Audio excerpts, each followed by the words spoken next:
बिहार विधानसभा चुनाव के प्रथम चरण के लिए प्रचार अभियान तेज। एनडीए और महागठबंधन के नेताओं ने की चुनावी सभाएं। जदयू अध्यक्ष और मुख्यमंत्री नीतीश कुमार ने बांका, भागलपुर, मुंगेर और पटना में की चुनावी सभाएं।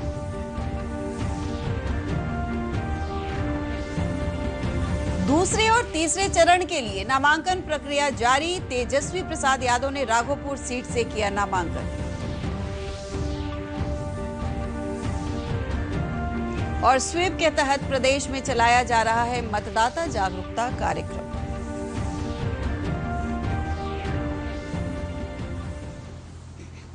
नमस्कार, इस वक्त के बुलेटिन में आपका स्वागत है। आप देख रहे हैं डीडी बिहार और आपके साथ में सोनी सिंह। समाचार विस्तार से। बिहार विधानसभा चुनाव के प्रथम चरण में 28 अक्टूबर को 71 सीटों के लिए मतदान कराया जाएगा। इन क्षेत्रों के लिए प्रचार अभियान जोर पकड़ रहा है।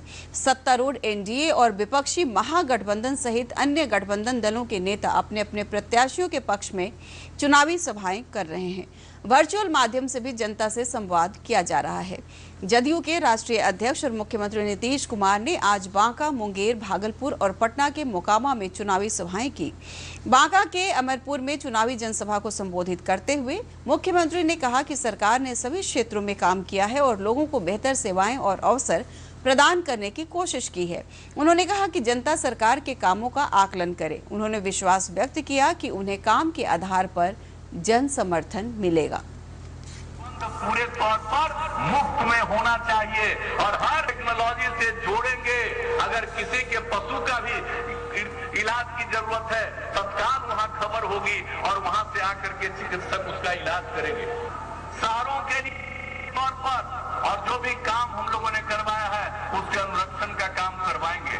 तो इस तरह से एक एक चीज जान लीजिए, अगली बार मौका मिलेगा तो बिहार के हर क्षेत्र तक सिंचाई का पानी हम लोग पहुंचा देंगे। तो इस तरह से अनेक काम आगे के बारे में हम लोगों ने कर दिया। वहीं मुंगेर के तारापुर में चुनावी जनसभा को संबोधित करते हुए नीतीश कुमार ने कहा कि केंद्र और राज्य सरकार मिलकर बिहार को विकास के रास्ते पर अग्रसर करने के लिए प्रतिबद्ध है। इसके लिए अनेक योजनाएं चलाई जा रही हैं।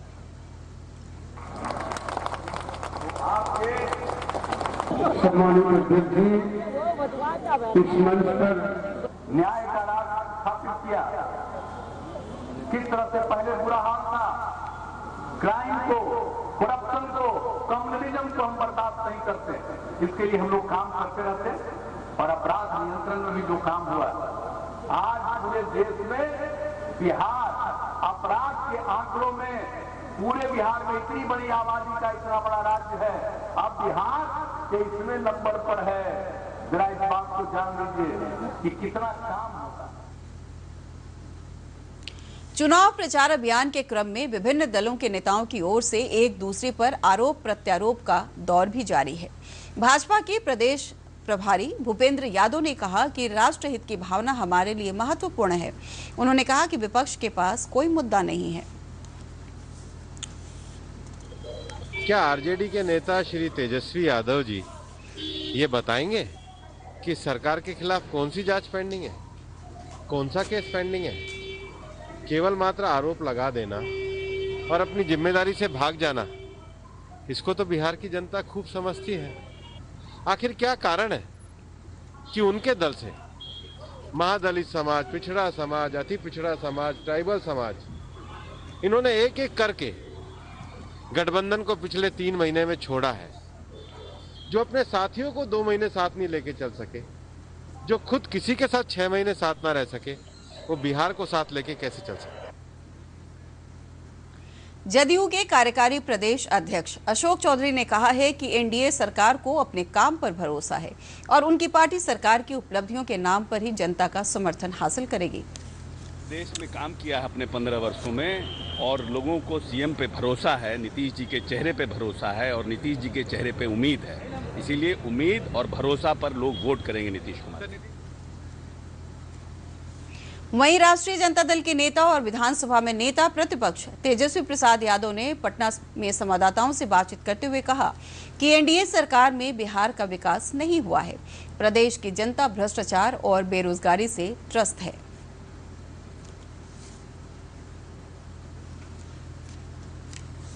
करप्शन की जहाँ तक बात की जाए तो 60 घोटाले होंगे जिसको सरकार ने सदन में माना है। सृजन घोटाला जैसा इतना बड़ा घोटाला हमने तो विधानसभा में के पटल पे भी सबूत रखा लोगों नीचे पर, लेकिन उसमें भी जितने भ्रष्टाचारी हैं उनको बचाने का काम किया गया। तो कहाँ क्राइम और कहाँ तो इन लोगों ने तो जनादेश का अपमानित किया। इनके पास बोलने के लिए कुछ नहीं रह गया है। 15 साल तक बिहार को बर्बाद किया, गरीबी नहीं मिटा पाए, भुखमरी नहीं मिटा पाए, बेरोजगारी जो है वो खत्म नहीं कर पाए, किसान मजदूरों को जो इंसल्ट किया, जो अपमानित किया।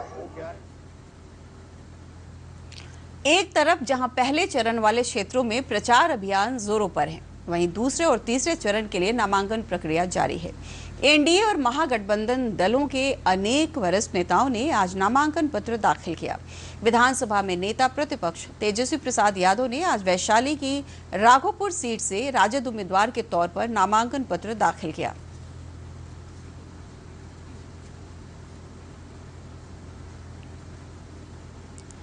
बिहार विधानसभा चुनाव के तीसरे चरण में 78 सीटों के साथ ही वाल्मीकि नगर लोकसभा सीट के लिए भी 7 नवंबर को उपचुनाव कराया जाएगा। वैद्यनाथ प्रसाद महतो के निधन के कारण खाली इस लोकसभा सीट से जदयू ने स्वर्गीय महतो के पुत्र सुनील कुमार को अपना प्रत्याशी बनाया है। सुनील कुमार ने आज नामांकन पत्र दाखिल किया। इस अवसर पर भाजपा के प्रदेश अध्यक्ष डॉक्टर संजय जायसवाल भी मौजूद थे। संजय जायसवाल ने दावा किया कि इस लोकसभा क्षेत्र में एक बार फिर एनडीए को लोगों का समर्थन मिलेगा। व्यक्ति को माननीय नीतीश कुमार जी ने आशीर्वाद दिया है। हम सब जानते हैं कि सबों के दिल की इच्छा थी कि सुनील को ही मौका मिले।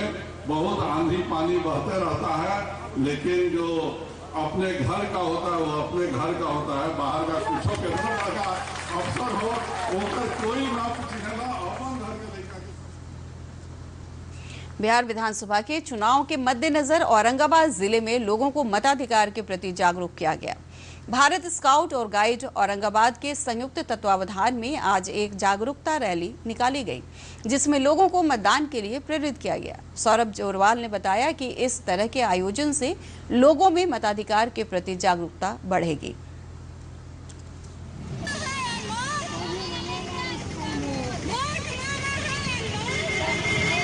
इतनी धूप में बच्चे खड़े हैं और लोगों के सामने ये अनुरोध कर रहे हैं कि इस कोविड के संकट में भी आप लोग बाहर निकलिए और अपने मतदान का प्रयोग करिए। लोकतंत्र आपको बचाना है, एटलीस्ट इन बच्चों के लिए आप लोग बाहर निकलिए। इधर मोतिहारी जिले में एनसीसी कैडेटों और भारत स्काउट के छात्रों ने जागरूकता रैली निकालकर लोगों से अधिक वोट करने की अपील की।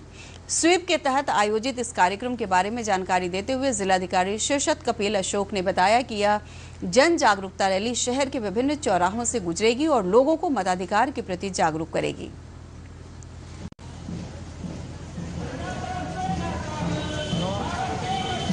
मोतिहारी और सुगौली असेंबली कॉन्स्टिट्यूंसीज के निर्वाचन पदाधिकारियों के द्वारा यहाँ पे Bharat scout and guides and NCC के कैडेट्स के द्वारा स्वीप गतिविधियों के अंतर्गत जो है जागरूकता रैली आयोजित की गई है। मैं एनसीसी बटालियन कमांडर, उसके साथ साथ भारत स्काउट्स गाइड्स के भी संयोजक, इन सबको धन्यवाद देना चाहता हूँ। Basically these are the forces uniform cadets जो हम लोगों को मतलब बचपन के अवस्था से ही राष्ट्र प्रेम की भावना सिखाते हैं, एक डिसिप्लिन की भावना सिखाते हैं, यूनिटी की भावना सिखाते हैं। इधर नवादा जिले में भी स्वीप कार्यक्रम के तहत मतदाता जागरूकता कार्यक्रम का आयोजन हुआ, जिसमें महिलाओं ने प्रभात फेरी निकालकर लोगों को जागरूक किया। वहीं प्रमंडलीय आयुक्त ने भी गुब्बारा उड़ाकर लोगों को मताधिकार के प्रति जागरूक किया।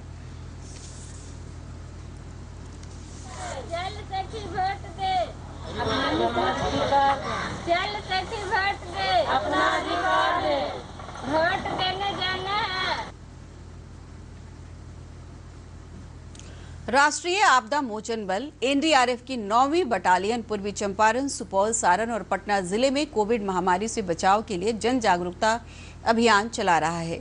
एनडीआरएफ बेहटा पटना स्थित 9वीं बटालियन के समादेष्टा विजय सिन्हा ने बताया कि बटालियन के बचाव कर्मियों ने इन जिलों में कोविड-19 विषय पर जागरूकता कार्यक्रम चलाया। साथ ही लोगों को कोरोना वायरस से बचाव के लिए एहतियात के उपाय करने के लिए शपथ दिलाई गई। श्री सिन्हा ने बताया कि जागरूकता कार्यक्रम के दौरान लोगों को मास्क का इस्तेमाल करने, हाथों को बार बार धोने और 2 गज की दूरी तथा व्यक्तिगत दूरी का पालन करने के बारे में जागरूक किया जा रहा है।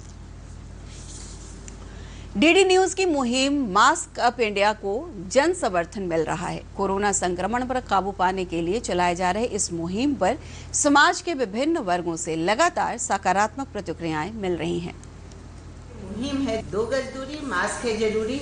मैं भी इसका समर्थन करती हूँ। आप सबसे अनुरोध करती हूँ कि आप सब भी इस मुहिम का समर्थन करें। समय समय पर अपना हाथ साफ करें सैनिटाइजर से और मास्क जरूर पहने। अपने आप को भी बचाए और सबको बचाए। डीडी न्यूज का इस अभियान का मैं समर्थन करता हूं और मैं इस अभियान को अपने महाविद्यालय में व्यापक पैमाने पर लागू करने का संकल्प लेता हूं। सबसे पहला, मास्क का प्रयोग अनिवार्य रूप से करें। इसके प्रयोग से आप दूसरे को संक्रमित करने से भी रोक सकते हैं, बच सकते हैं और खुद को भी संक्रमित होने से बच सकते हैं।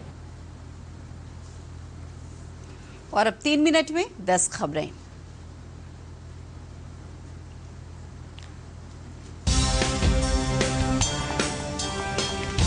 देश में 9 करोड़ से अधिक लोगों की कोरोना जांच की जा चुकी है। प्रति 10 लाख की आबादी पर जांच का औसत भी 65,000 से अधिक हो गया है।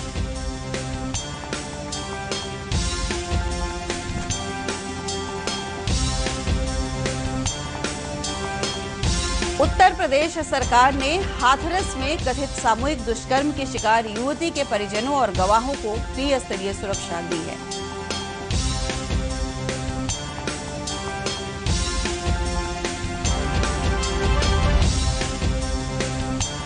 साग सब्जी की कीमतों में उछाल के कारण सितंबर महीने में थोक मुद्रास्फीति की दर में 1.32% की वृद्धि दर्ज की गई है।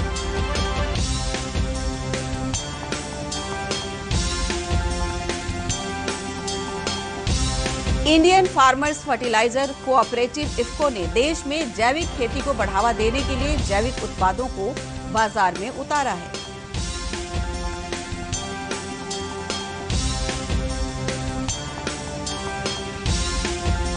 एफसीआई ने विभिन्न सरकारी एजेंसियों के साथ मिलकर खरीफ विपणन सत्र के दौरान पिछले सोमवार तक न्यूनतम समर्थन मूल्य पर 48.53 लाख टन खाद की खरीद की है।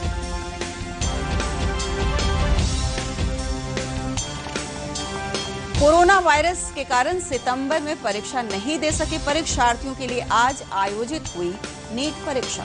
परिणाम शुक्रवार को जारी होगा।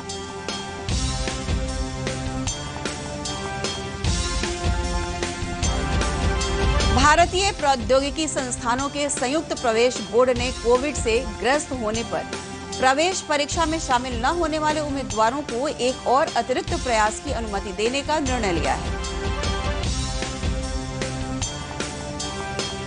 रेल मंत्रालय ने त्योहारों के दौरान संभावित भीड़ को देखते हुए 196 त्योहार विशेष रेलगाड़ियों के परिचालन का फैसला किया है। ये रेलगाड़ी 20 अक्टूबर से 30 नवंबर तक चलेगी। प्रदेश में आज 1326 कोरोना के नए मामलों की पुष्टि की गई। कोरोना से स्वस्थ होने वालों की दर 94% तक पहुंच गई है।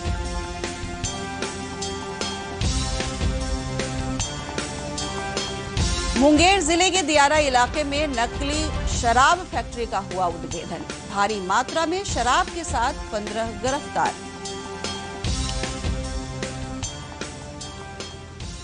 और अंत में जाने से पहले मुख्य समाचार।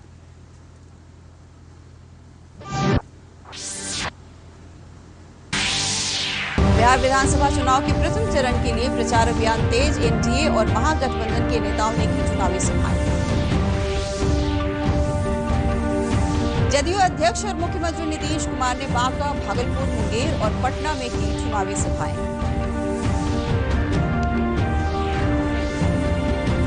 दूसरे और तीसरे चरण के लिए नामांकन प्रक्रिया जारी। तेजस्वी प्रसाद यादव ने राघोपुर सीट से किया नामांकन।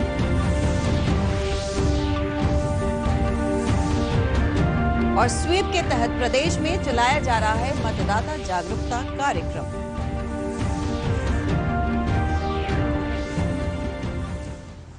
इस इस बुलेटिन में फिलहाल इतना ही। कोरोना काल में आपको मतदान भी करना है, इसलिए हमेशा 2 गज की दूरी बनाएं, हाथों को सैनिटाइज करें और सही तरीके से फेस मास्क अवश्य लगाएं। ध्यान रहे, तरीका सही होना चाहिए। नमस्कार।